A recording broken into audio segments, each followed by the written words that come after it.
Hello everyone, happy day. Dr. Amy here with the Free Range Mama Project. I am so excited for today's video. I've got some great stuff now that we're in summer. Woo woo!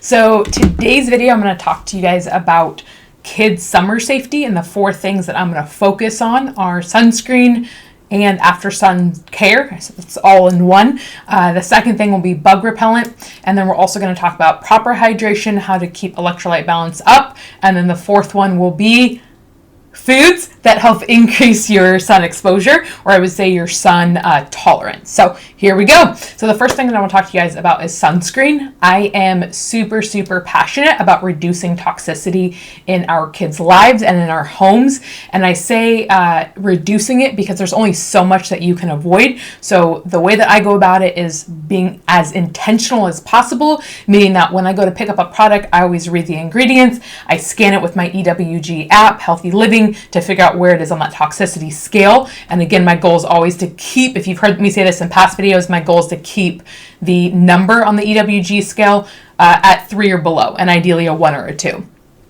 Or if I can, just using things like coconut oil or just a natural occurring product. So for sunscreens, the biggest issue, or I should say one of the biggest issues, is oxybenzone. So with sunscreens, the problem with sunscreens is that there's a ton of toxic ingredients in them, which can contribute and cause cancer, that can act as endocrine disruptors, can act as skin irritants. And with oxybenzone specifically, it has been known to act as an endocrine disruptor, cause skin irritations. So, and they actually found that it has a potential greater risk for children. For the sunscreen that we use in our house, there's a couple different options. The first one, and we've been loving this, is Earth Mama. So we use the Earth Mama stick. This is baby face mineral sunscreen. I use it on my kiddo's nose and then on his ears. He's got like little Mickey Mouse ears that stick out a bit. So somehow they just like attract the sun. So I put it on his ears. And then this is the other one that we use as well from Earth Mama. It's a baby sunscreen, and they also have a kiddo sunscreen as well. Awesome product. I think it rates a 1 on the app for EWG Healthy Living. The other one that we've used in the past, and I use this for myself, is Badger Unscented, and that one I believe is a 2 on the EWG Healthy Living app. So when you're looking for a sunscreen, some important things, again, I would get the EWG Healthy Living app. You can either type in the product or you can scan in the barcode. Super helpful, super fast. It also breaks down why it's toxic and what's in there that's making it toxic. You also want to look for things that are unscented. Typically the things that make products more toxic is the fragrance that's within them. So look for unscented. That doesn't mean that it's always going to be non-toxic, but that is a good starting point. With that being said, our after sun care, we also use this. Now this is, I purposely use this as an example because if you go scan this into the EWG app, it's going to give you a 3. And I wanted to give you guys a good, better, best. So if you were to go and scan, this is why I have my phone here. If you go and scan Banana Boat, which I grew up on Banana Boat, if you go and scan Banana Boat, the Soothing After Sun Gel, it's a 5. And it breaks down why it's a 5 because of colorings and fragrance and PEGs, which you've heard me talk about that in the toxic beauty care and the cleaning products. Super toxic ingredients, polysorbate 20, and it breaks down which number. Okay, so like the fragrance is an 8, the colors are a 6, and so then it takes the average of all of these ingredients, and that's where it comes up with the number. So the Badger, 1, it's unscented, but 2, on the EWG app, it rates as a 3, where this one rates as a 5. And again, you go and look at, okay, so what makes this a 3 versus what makes the Banana Boat a 5? And that's how you choose your products. Again, there's only so much you can avoid, so what you can do it, be intentional with it. The other thing that we use too that I love, we use Buddha butter. It is made in Washington, somewhat local to me. I don't know if you guys can see that. I love Buddha butter. I used it on my belly when I was pregnant. We use it for dry skin. I use it on this little tushy. It's literally an all-in-one pure daily moisturizer, and that's exactly what we use it for. We also love the Earth Mama lotion. This one is sweet orange. They have an unscented too, and then they have a lavender. And then finally, this is one of my new favorite products we've been using. I don't know if you guys can see that with the bright light, but it's Earth Mama Baby Organic Face Nose and Cheek Balm. So if you have kiddos that have runny noses, or they get like the dry, chapped cheeks with the wind, if you're on the boat or you're out playing, you know, you're hiking, whatever, this is an awesome moisturizer. It's not overly thick, but it's also not like pure oil. Like, it's very soothing. Be a great replacement for like a petroleum, or yeah, like a Vaseline is what I'm looking for. So after sun care and sunscreen, number one. Number two, let's talk about bug repellent. So specifically for bug repellents, I would recommend getting a DEET-free one. Badger has one. I believe Costco last summer had one as well, but there's many other things I would avoid for bug repellents, and again, I would use the app, but DEET-free is a good place to start.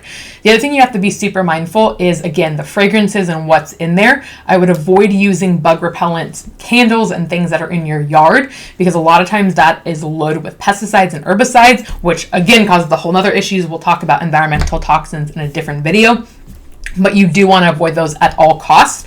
The other thing that you want to avoid doing is having a sunscreen that has a bug repellent in it, because if you were reapplying the sunscreen multiple times a day, then you are reapplying that bug repellent multiple times a day, and you can essentially get overexposure. So I would recommend having two separate things. This is, you know, teach their own, but I've done quite a few mission trips, and in my effort of avoiding toxicity, I always brought coconut oil, and my joke is coconut oil heals and cures everything. So I used it as a bug repellent, as a natural bug repellent, and I was the only one on the trip that didn't get bitten. So I don't know what that tells you, but again, just be mindful of what you're putting on your body, and think also that your skin's your biggest organ. So what you're putting on is what you absorb. So that is my tip for bug repellent. The three that I like: Badger has a great one, Baby Ganix has another great one, and then Sally Ander has another great. It's called a No Bite Me cream. Okay, so let's hit number three. So number three, we're going to talk about proper hydration. So if you're my patient, you've heard me say this: half your body weight in ounces is a great place to start. If you weigh 200 pounds, that would be 100 ounces of water. Another thing that I find a lot of parents do throughout the summer is they do drinks like Gatorade and Powerade, or, you know, something Propel Zero, I think is what it's called. The problem with most of those drinks is they either have a heck ton of sugar, or they have artificial colors, or they have aspartame or sucralose. So I would avoid those at all costs. What we do is water, and then we love Ultima. So Ultima, you've heard me talk about it before. It's a natural electrolyte replenisher.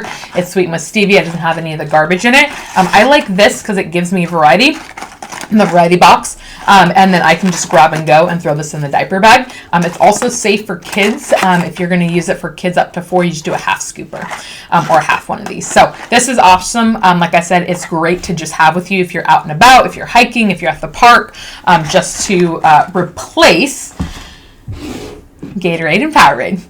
Okay, so the last thing I have for you guys, this is super interesting. I always believe that there's design to everything. So there's specific foods that we can put in our body that increase our sun tolerance. So there's 8 foods specifically that I'm going to rattle off. And then there's a couple different vitamins also. And with those vitamins, there's 3 vitamins, but then there's foods that naturally have those vitamins. So I'm going to rattle those off as well. So go ahead and take notes if you're not already. Okay, so for proper nutrition while you're out and about, if you're going to be having specific foods, I'd recommend these SPF foods. Natural SPF meaning natural increase of sun tolerance. So blueberries, carrots, butternut squash, sweet potatoes, leafy greens, watermelon, grapefruit, tomatoes. I'm giving you way more than 8. Nuts, so raw nuts, not roasted, raw nuts, seeds, pomegranates, black green tea or white green tea, and then dark chocolate 70% or more. And then as far as the vitamins go, 3 vitamins specifically that can increase your skin's natural SPF is vitamin A, C, and E. A, C, and E. And with that specifically, the foods, so under vitamin A, eggs, raw cheese, grass-fed butter, carrots, spinach, and broccoli. Those 6 foods naturally have vitamin A and can naturally increase your skin's SPF, your sun tolerance. And then for vitamin C foods, lemons, oranges, grapefruit, strawberries, fennel, potatoes, peppers, and acrello. I'm going to spell that ACEROLA, cherries. And then the last one is vitamin E foods. So avocado, raw nuts, specifically almonds and walnuts, and then sprouted grain products. Make sure that they're organic. We don't do a ton of grains in our house, but if we are going to do grains, it's sprouted. So that's what I have for you guys today. Again, you cannot avoid everything toxic in our world, so the things that you can, please do it. I promise it makes a difference. If you're someone, if you're a female and you're trying to get pregnant, it makes a difference in your reproductive hormones. It makes a difference in your just overall hormones in general. For kiddos, it's a potential carcinogenic effect. It can affect their skin, their respiratory tract, their neurodevelopment. So please, please, please be intentional with this stuff. I hope this was helpful. If it was, please share it with a friend. If you have questions or comments, place them below. And bless you guys. Keep doing your thing. Keep raising healthy babies. I'll see you guys soon. Thank you.